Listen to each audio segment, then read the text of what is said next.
Hai, Assalamualaikum warahmatullahi wabarakatuh.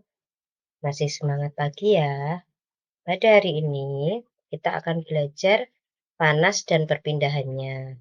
Kelas 5, subtema 1, panas dan kalor, pembelajaran pertama. Tujuan pembelajaran untuk kali ini adalah yang pertama, dengan menuliskan kata-kata kunci yang ditemukan dalam tiap paragraf, siswa mampu meringkas teks eksplanasi pada media cetak secara tepat. Yang kedua, dengan menyimpulkan isi teks eksplanasi yang terdapat pada media cetak, siswa mampu menyajikan ringkasan teks secara tepat. Yang ketiga, dengan mengaitkan konsep perpindahan kalor, siswa mampu menerapkan konsep perpindahan kalor dalam kehidupan sehari-hari secara bertanggung jawab.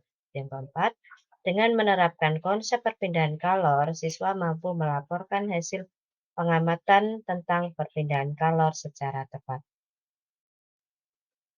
Perhatikanlah gambar-gambar peristiwa di atas. Gambar kegiatan manakah yang paling sering kamu lihat dalam kehidupan sehari-hari di sekitarmu? Apakah persamaan semua gambar tersebut? Ya, semua gambar di atas berhubungan dengan kalor atau sumber energi panas. Tahukah kamu sumber energi panas apa saja yang ada pada gambar tersebut? Betul, ada api dan matahari. Perhatikanlah gambar-gambar peristiwa di atas. Bagaimana dengan tubuh manusia? Apakah tubuh manusia mengeluarkan energi panas juga? Bagaimana cara mengukur energi panas? Untuk lebih memahami pembelajaran kita hari ini, bacalah teks bacaan sumber energi panas yang terdapat pada buku siswa halaman 2. Sumber energi panas. Benda yang dapat menghasilkan energi panas disebut sumber energi panas. Sumber energi panas dapat kita jumpai di alam. Salah satunya adalah matahari. Matahari merupakan sumber energi panas terbesar. Semua makhluk hidup memerlukan energi panas. Energi panas matahari membantu proses pembuatan makanan pada tumbuhan yang disebut sebagai proses fotosintesis. Makanan yang dihasilkan dari proses fotosintesis menjadi sumber energi bagi makhluk hidup lainnya, termasuk manusia. Energi panas matahari dapat menerangi bumi, sehingga udara di bumi menjadi hangat. Dalam kehidupan sehari-hari, energi panas matahari dimanfaatkan dalam berbagai kegiatan sehari-hari. Misalnya, panas matahari digunakan untuk mengeringkan padi setelah dipanen, mengeringkan garam, mengeringkan ikan asin, bahkan untuk mengeringkan pakaian yang basah. Setelah kalian baca teks bacaan tersebut, jawablah pertanyaan-pertanyaan berikut ini. Yang pertama, apa yang dimaksud dengan sumber energi panas? Yang kedua, sebutkan paling sedikit 2 sumber energi panas yang kamu ketahui. Yang ketiga, apa saja yang didapatkan makhluk hidup dari matahari? Yang keempat, tunjukkan cara-cara sederhana untuk membuktikan adanya energi panas di sekitarmu. Yang kelima, bagaimana cara nenek moyang kita mendapatkan api? Setelah kalian membaca teks sumber energi panas, serta telah menjawab beberapa pertanyaan berdasarkan teks, tugas berikutnya adalah tuliskan kata-kata kunci pada setiap paragraf yang terdapat pada teks sumber energi panas. Paragraf pertama, kata kuncinya yaitu energi panas, sumber energi, proses fotosintesis.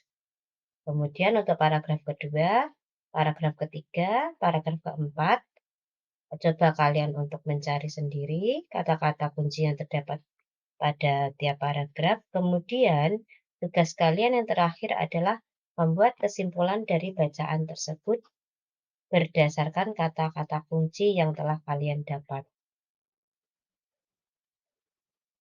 Kesimpulan dari bacaan atau teks sumber energi panas adalah sumber energi panas terdapat di sekitar kita, dan sumber energi terbesar adalah matahari yang sangat bermanfaat untuk makhluk hidup. Selain matahari, gesekan dua benda, energi panas juga dapat dihasilkan dari api.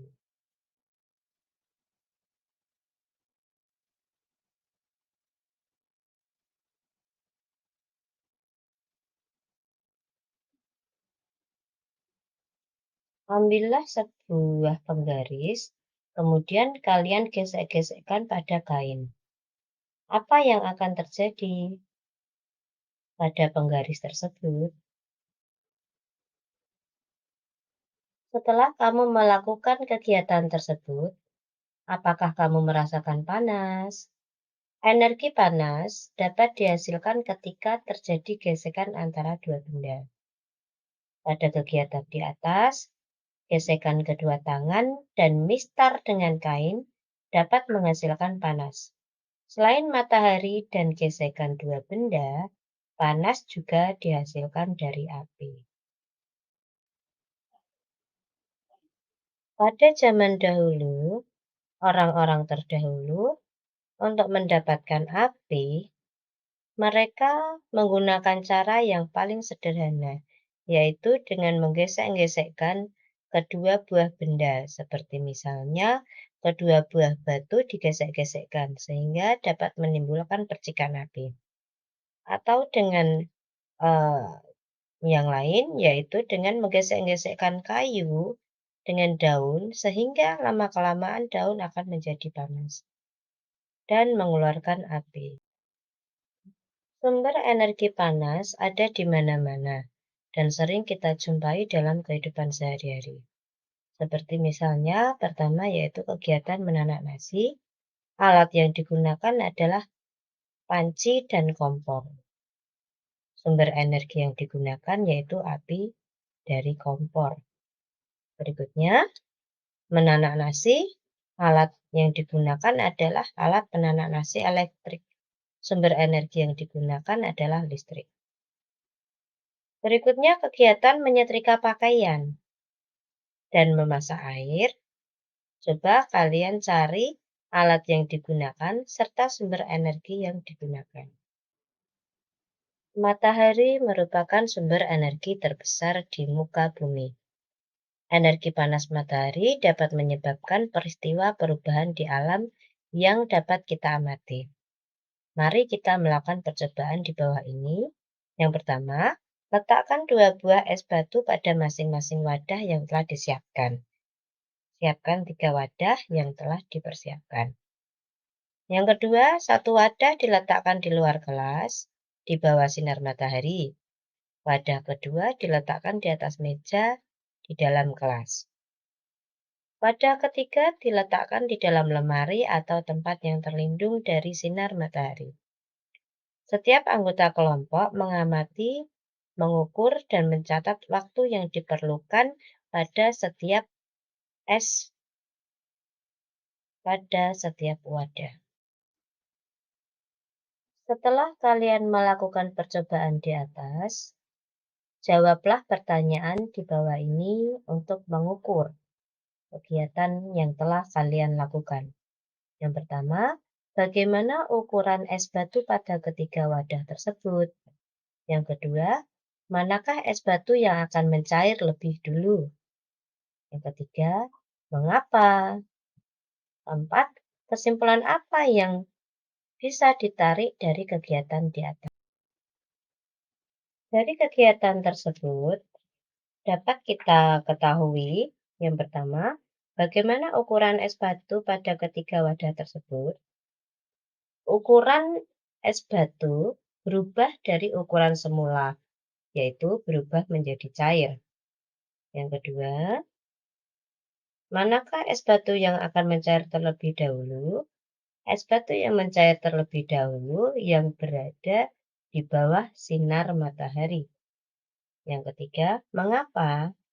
Karena mendapatkan panas lebih banyak yaitu dari sinar matahari. Kesimpulannya yaitu Es yang diletakkan di bawah sinar matahari lebih cepat mencair. Hal tersebut terjadi karena panas mempengaruhi peristiwa di sekitar kita. Demikian pembelajaran kita untuk hari ini. Terima kasih untuk perhatian kalian. Tetap semangat belajar ya. Assalamualaikum warahmatullahi wabarakatuh.